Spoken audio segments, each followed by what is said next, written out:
Hey, listen up. Yeah, we here and we locked in. Let's keep it going all the way to the top 10. We fear the turtles, so it's no other option.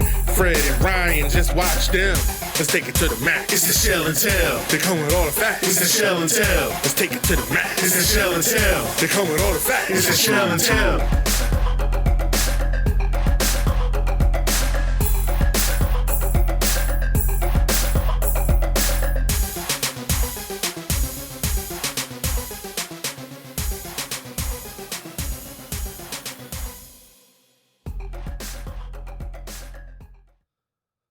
Welcome back, guys, for a special episode of Shell and Tell. This will be a quick one. This is a one-hitter.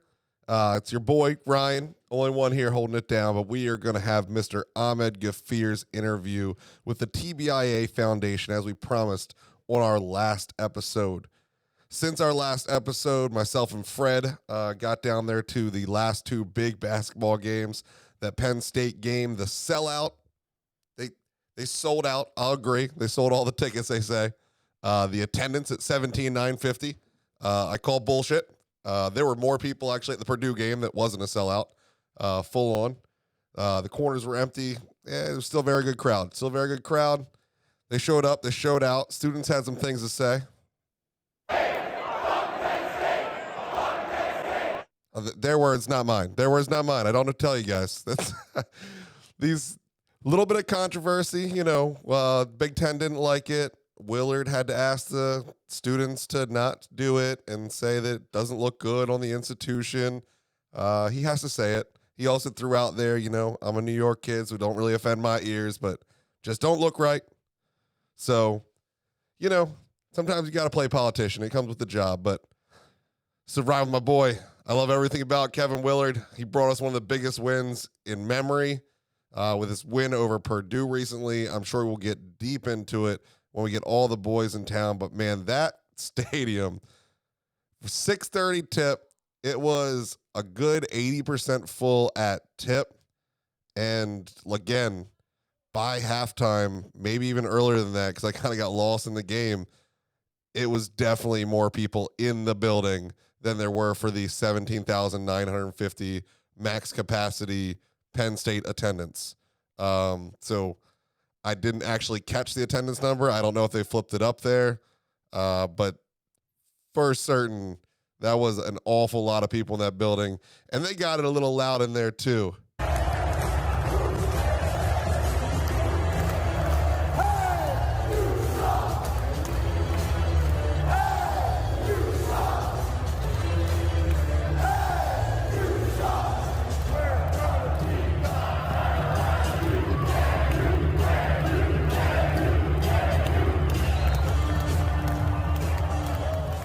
Yeah, for the second time, the timing of the second Hey You Suck Rock and Roll Part 2 was very good. Got the whole place electric. One of the loudest crowds I can remember. Absolutely brought it. Of course, ending with the court storming that you all are well aware of. But, as much fun as the basketball team's been, the boys will hate me if I go much deeper into it because they're going to want to talk about it next time.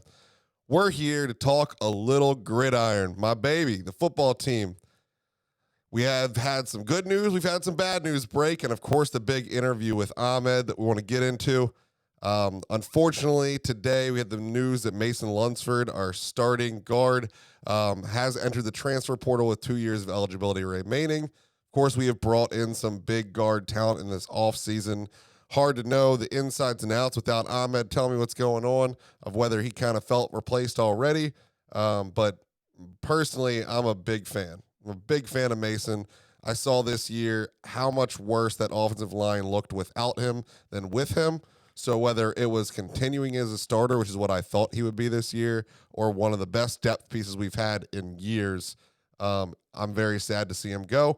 I hope he's happy with wherever he goes because my man has played some good time for us, some good minutes. He had his issue with false starts at times at the beginning of the last season. People got up on him, but if you just look at the overall line performance, the games that he played versus the games he didn't, it was night and day. It was absolutely night and day. I'm sure I'm giving him a little bit too much credit in those games that he wasn't in there, that he was the difference, but it sure lined up constantly. And it wasn't, one after another. He missed one, he played one, he missed one later. So it didn't seem to be about Mason and the continuity of that offensive line, which we all know that it's one of the biggest positions that continuity matters. Other cool, or not cool, other cool, the cool things we've seen with football recently is they've came out with severely discounted season tickets. If you've been on the fence, if you're a Maryland basketball fan that's been tuned into us, hasn't really done the football thing, maybe watching on TV, now's your time to get in the stadium, man. These prices are crazy. I'm paying probably $400 a seat for my season tickets. And that doesn't even include the Terrapin Club donation that a lot of people are putting down for these seats, and much higher ticket prices in, different sections of the stadium. They have tickets as low as $99. The upper deck tickets are $99. They've already sold over 1,000 season tickets. So that's $100,000 that they've brought in season tickets. And I think it was less than 2 days since that it was announced. There's also other price points. I think it was $149 and like $209 for the best views. There's lots of good deals. Check it out if you're interested. It's a great time. Get down there, tailgate, make it a whole day. You get a whole Saturday for these prices. Go have a good time with the family. It's some of the best Saturdays of the year, really. Well, the only thing that's going to keep those Saturdays really happy is if we're going to be able to keep up in this world of NIL, if we're going to be able to keep up with the Joneses, as they say. And we've taken that first step, the big conglomerate of the NIL. Maryland's still, we're playing a little nicer than most, as you'll hear in the interview. This is true, like, charitable work, true, like, pay for appearances, pay for, actually doing something. This is not a pay for play scenario that we've seen around the country. You're not getting $13 million for signing up to 8 autographs a year. That's not how they're playing this. But it is a step in the right direction. It's probably a step in the moral direction compared to what this was supposed to be when it started. But I'll let you guys be the judge of it, and we will talk after this interview. This was the Inside the Bag guys, Ahmed and then Mason Viner. Took a shot at talking with the TBIA Foundation a couple weeks ago. You might have heard it on YouTube, but they don't really have the podcast platform going and things. So figure we put it out for the listeners that hadn't followed and hadn't seen that. Enjoy. Welcome to another episode of Inside the Bag. I'm Ahmed Gafir here, joined once again with Mason Viner, and we have a special guest with us today. Dan Crawley of the Best is Ahead Foundation joins us on the show. Dan, appreciate you taking some time with us. Yes, of course. I'm really happy you guys invited me. Thank you. Absolutely. I know it's been a busy first couple of months for you. Obviously, the TBIA Foundation was announced and launched in late summer going into the 2022 season. So obviously with the season in the rearview mirror now, players kind of preparing for spring ball, how has the progress been for you on your end? Sure. Yeah, I think the progress is great. We probably launched a little later than we expected. Launch date of September 21st. It's good and bad. The good part was we were 3-0, right? So we just came off a great win against SMU. We're going into a week up at the Big House and had a Wednesday reception right before going to Michigan. So, we had Damon Evans, we had Colleen Soren, we had some people from Maryland attend, and I thought it was a really nice kickoff to what we were doing for the Maryland football and the Best is Ahead Foundation. So that was good. I know the players had a lot of questions, right? So although we didn't launch until September 21st, I was certainly down at several practices each week during August so the guys could see my face, talk to them a little bit, but really just so I could get to know, how they looked in practice, talk to them a little bit at dinner afterwards in the cafeteria, and then just so that we worked time to tee up the launch. It wasn't completely new to everybody. So I thought it went well, gave me a chance again to get to know the guys during the season. And then we had our first event with a few players during the bye week in October. And that was a lot of fun because it was new to all of us, right? And I think it's pretty clear to everybody now that the Best is Ahead Foundation is 100% service oriented. So, our goal is to get out in the community, enhance the lives of underserved youth in the Washington, D.C. and Baltimore metropolitan areas. So that October event was just that. We went to a local elementary school, and it gave a few of those players a little taste of what was to come. And since the season's ended, these last 60 days have been quite busy for us and the players. And we've done deals now with over 30 current players. So it's been a lot of fun. That's awesome, Dan. When you hear about NIL in the national news, some coaches have said it's going to take a ton of money to do it. Others have said it's not. What are the goals of the TBIAF Foundation, and how is Maryland's approach to some of the numbers that are just being thrown out all over the place? Sure. So there's a couple of questions in there. So first and foremost, the numbers are big, and they're going to continue to be large until somebody puts some legislation on the amount of money that these athletes can be paid. So there's nothing we can do about that. One thing, when I get in front of the players and I'll have them in my car on the way to an event, I'll have some time before an event or after an event, and we'll have some dialogue and just ask, what do you guys think? What's your thought on some of these other schools? And I always tell them, don't always believe what you read. And it's not just about NIL. Don't ever always believe what you read, right? Do some of your own research, ask some questions. Don't be afraid to reach out. So for us, the number doesn't matter to me. We can only control what we can offer these players. And thus far, I think we've done a tremendous job in fundraising. I think the Washington, D.C. metropolitan market has so much to offer to these guys. So it's not always going to be about TBIAF and what we can offer these players. There's going to be many other marketing opportunities, and there already are, right? We've seen, the Rakim Jarrett example I always talk about. He had a national Under Armour commercial, and there were a few other Maryland athletes in that commercial. That will continue. There's no stopping that. I certainly am all for that.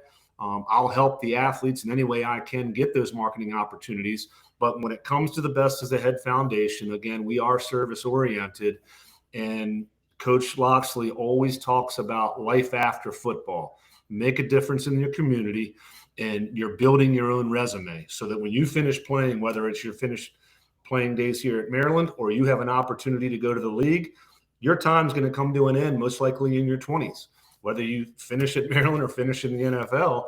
And the Best is Ahead Foundation is just going to create another resource for you to build that resume, get out in the community, make a difference in young people's lives. But what I'm really noticing from these appearances is the players are learning a lot themselves. Whether it's going to an elementary school, whether it's going to a museum, which we did last week, whether it's going down to the Washington, D.C. Metropolitan Police Department and seeing all of the different aspects of what police officers do. It's not just about writing tickets and citations and arresting people. They're also making a difference in young people's lives, right? So the players that I have taken out really have grasped that concept, and it's exciting for me to see, and we have a lot to offer. Yeah, and I like to hear that, Dan, and I'm kind of curious, just with the way that TBIA's foundation is set up, obviously just being able to connect with the youth and the community and whatnot. And one thing I remember hearing, going into last season, was just the need to reinforce and build the brand loyalty and the affinity at a young age. Especially within the DMV, with just so many professional teams prevalent, and Maryland obviously have to compete with that. So I guess when TBIA Foundation, when it was kind of getting set up, did you guys look at the possibility of saying, hey, we could potentially be touching the wave of the next Terrapins in 10, 15 years, and seeing that as a potential a benefit in the foundation? 100%. That's exactly what we were looking at, right? So I'm from the area. I grew up, born and raised in Washington, D.C., grew up in Largo, PG County. So I'm a product of this area. Yeah. And it's very clear that our competition is not collegiate sports in this area. Our competition is professional sports, right? We've got 3 major sporting events going on all year round. That's our competition.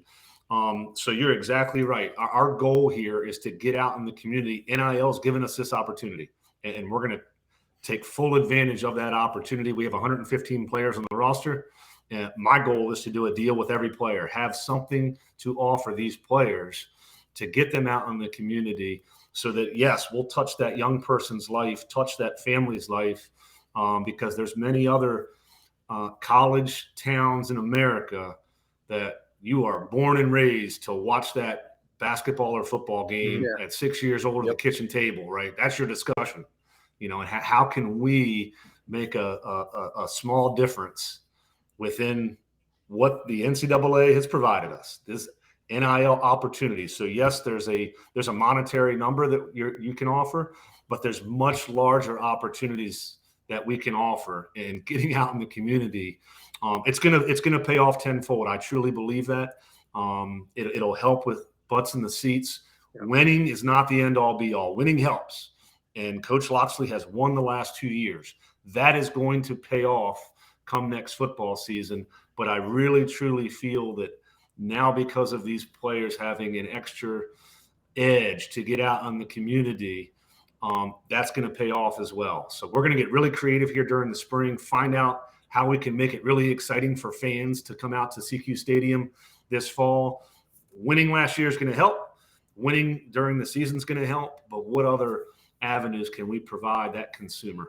Yeah, absolutely. And I know obviously NIL can't be used for, to induce, commitments and whatnot on the recruiting show. But obviously you can kind of tell recruits, say, hey, this is what we have to offer. This is how players benefit, things like that. So I'm just curious, like how, down the stretch, how frequent were you involved with a lot of recruitments or whatnot, or how does the TBIA Foundation kind of factor in? Is there any portion, an official visit weekend per se, where there's any presentation, for example? Sure. Yep. Good question. So again, being so new and launching in September, I think we held off on the recruiting aspect during the season. But yes, I certainly have an opportunity to play a part during recruiting weekends now. I will continue to do that. Now it's all about the transfer portal, and are there going to be other transfers that can come in? And yes, myself, Jeff Leventhal, my partner, we definitely have that opportunity to come down and present to a recruit and their families. And it's really about, what we're talking about today. Where did we start? Where do we come from? Where are we at today? And where do we see ourselves in the next year or two? And that's exactly what I would tell the families, is explain that. And again, explain the metropolitan area and the opportunities, and understand it's not all about the dollar immediately. There's a lot of other opportunities in the summer internships and so on and so forth. But the answer to your question is yes, absolutely. The NIL collectives and foundations certainly play a role in those recruiting weekends. Dan, when you talk about starting up the foundation and all that, and everything that's going on with college sports, how hard is it to really navigate this with no guidelines? You're basically setting your own standard. Have you reached out to other foundations and collectives out there and tried to see what they're doing, or partner with them on kind of creating any sort of governance for it? Or is it just the Wild West, that just true, everyone's out there doing it for themselves? Right. So everybody uses the term the Wild West, and that's kind of what it looks like from the outside. And it probably is what it feels like on the inside, because it is so new, right? We're just a couple of years into this. And I think every institution and every collective is trying to take advantage in any way they can. Yes, I've certainly, reached out to some other counterparts, many of them, especially before I opened the business. I talked with many, many people.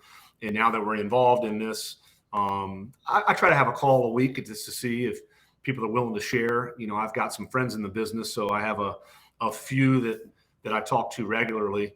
But I'm always searching and trying to reach out to see what other people are doing. I can easily read some articles, but again, with like you say, the wild, wild west, with the legislation so wide open, it's up to each individual foundation, institution, collective. It's up to you to be as creative as possible. and what can you do to take advantage of this? And again, being in this market, we've got a lot of opportunity. But I also, being only 5 months into this, I've got some short-term goals here that we still need to hit. Fundraising is very important and a key to this success.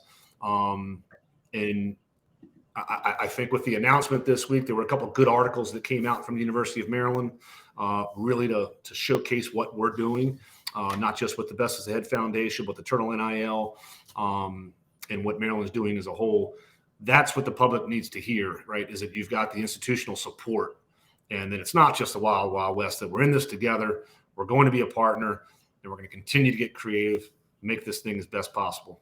Yeah, absolutely. And you kind of touched on it, to have that admin approval. And obviously it feels like, over the last 12 months or so, just the shift within the university, within the athletic department has really changed to, where at first it was kind of, hands off to see, how everything plays out, what the rules and regulations are. Whereas now, there seems to be a lot more, pro and just kind of accepting NIL and realizing how the university can kind of help with using their power to maximize it. I'm just curious, because I know obviously football, basketball, I believe lacrosse also, they all have their own NIL collectives, or foundations, excuse me. But I'm just curious, just obviously all being under University of Maryland Athletics umbrella, even though everything is kind of separate, how frequently do you guys collaborate or kind of work with each other, especially just kind of navigating through all of this?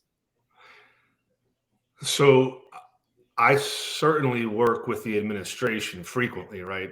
I've got the compliance office on speed dial. I'm going to make sure we're doing things the right way. As far as the other collectives within the University of Maryland, I think we're just starting to begin some of that collaboration, especially now during basketball season. It's always good to have winning programs. So if we've got these NILs set up for individual sports, when all those sports win, we all win. And that's what we need to do. And again, NIL, because of this transfer portal, the mission's clear and simple, right? You got to keep your roster intact. And then you've got to recruit the transfer portal and get the right players in here. So I think we did a great job, I thought. We might have lost a couple of players from the football team, but not like in years past, not like other schools. There's coaching changes happening everywhere, and there's key players leaving. I think Coach did a great job this year. I'd like to think we played a small part in that, just to show the recruits and the transfers that, hey, we're doing this the right way. And if you come here, you're going to have many opportunities. So it's, I'm all for other sports having these collectives, and I can only see us working more and more in the months to come. So I think by the fall, we're going to have a pretty good plan in place on how we can all collaborate, work together, because we're all talking to the same people, right? We're talking to the diehard Maryland followers, graduates, and people that want to see Maryland win. When I go to basketball games, I'm seeing the same faces that were at the football games, right? And that's what we need, and we just need more of them. Dan, when you set out and started this, what is really the long-term mission? I know we've talked a lot about grassroots efforts, getting involved in the local community. What is the vision of the foundation? What do you hope to see in 5 years or 10 years out? Yeah, so that's going to be a tough prediction because there's so many moving parts right there. I think the answer that I have given recently is I want to have something sustainable where we can have a model where we're good for the next 3 to 5 years. And then to the last question, how can we collaborate with each other, not just as collectors, but as the university, right? My background is development. I've been in college athletics for a number of years. I know how important fundraising is. I know how important sponsorships are. And instead of all of us going and talking to the same people and going in different directions, the model that I see is if we can become sustainable, raise enough money, and have deals in place for these guys for the next 3 to 5 years, I think at that point we can all work together and come up with another model that really takes Maryland to the next level, so that we're all talking the same language, talking to the same people. It'll take sponsorships to another level. It'll increase the marketing of the university, and then the wins come, right? We all know that if you have butts in the seats, that 12th man, there's nothing else like it. Absolutely. And Dan, obviously, as you get everything up and running, fans can go over to tbiaf.org in order to donate. But I think, fans, especially when especially in the recruiting world where, you're competing with, the Alabamas and the Georgias and whatnot. I think, you touched on it, being able to kind of tap into the market to the DMV, and, you see a lot of the same faces. But I guess, in order for, to be able to reach that new height, and to kind of continue to ascend the foundation to where fans want it to be, in your eyes, I guess, what can the average fan do beyond donating to the collective? Come out to the games, right? That's the biggest thing. Again, butts and seats. I just saw Brenda Freeze had another incredible attended game. I wish I were there. I've been to 2 games thus far, but we've got so many great coaches with so many different sports, and they just need people to come out to these games. I think that's the biggest thing that I can ask. And then when they come out, we have to do a good job internally of providing them something other than just clapping your hands and cheering for the game, right? Especially in football. Football has so much to offer. There's so much else going around on the concourse, outside the stadium, inside the stadium, on the field. And that's what I ask. We had my first year last year, I thought it was well-attended games. I thought the students did an amazing job coming out to each and every home game.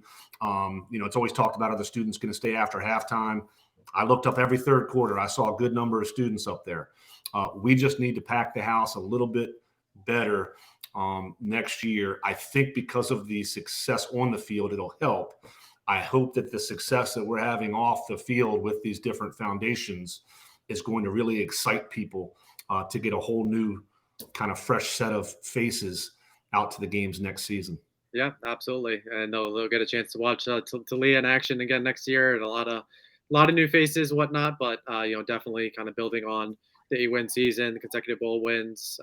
So it's things are trending well. But Dan, we definitely appreciate you taking some time with us, navigating through the wild west, as we like to call it. But we look forward to seeing how the Best of the Head Foundation continues to grow. Again, fans can go donate to tbiaf.org. Dan, appreciate it again. Thanks, guys. Much appreciated. Awesome. I like it. I hope you guys liked it. I mean, it's a step, right? We got to get some money in the game. We get some skin in the game. He talked about a lot of things that we've talked about in the past. The competitive nature of this team having to go against the pro sports, that kind of aspect.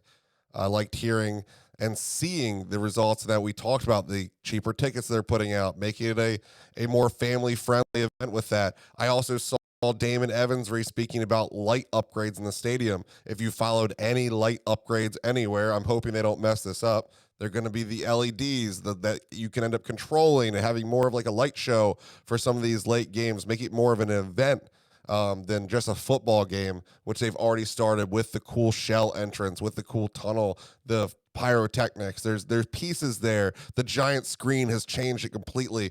So like the event product is building. If you continue in that direction, that's great.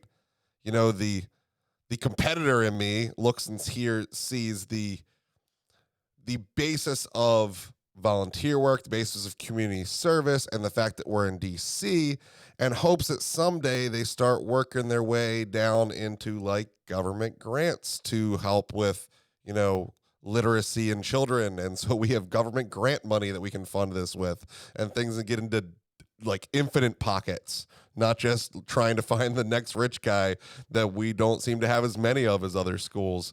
So that excites me. I don't know that they're there now, but I see the possibility of that being an angle for later in the time. It's just really cool to see that there's people out here doing the good work, moving in the right direction, because for so long it felt like we were just sitting on our hands and collecting the Big Ten money, and is what it was going to be. And the developments in the Jones Hill House, developments in the stadium we've already talked about, now getting into this, the foundation, there's things moving here. The fact that we've won more games each of the last 3 seasons, things are going okay. They're going more than okay. They're pretty good. I mean, you can't look down at where the athletic department as a whole is and be all too worried. I mean, look at how good a hire Willard looks like right now. Loxley was like clearly the only man at the time. There's still the naysayers, but we're really not worried about it. It's just the way it is. It's just there continue to be naysayers as long as they want. Anyone that just automatically brings up New Mexico, we're not really worried about their opinion. So it's, if you're gonna live in the past, live in the past. But right now, open your eyes. The things that are going on here are good. We are happy with it. You got baseball that again is ranked. You have softball coming out of nowhere that's now a ranked team.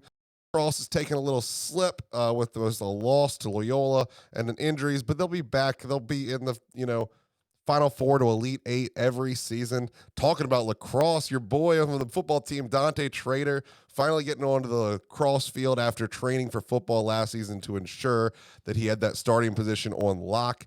He has now gotten onto the field, played well the first couple games, and just today he had his first and second goal of the season.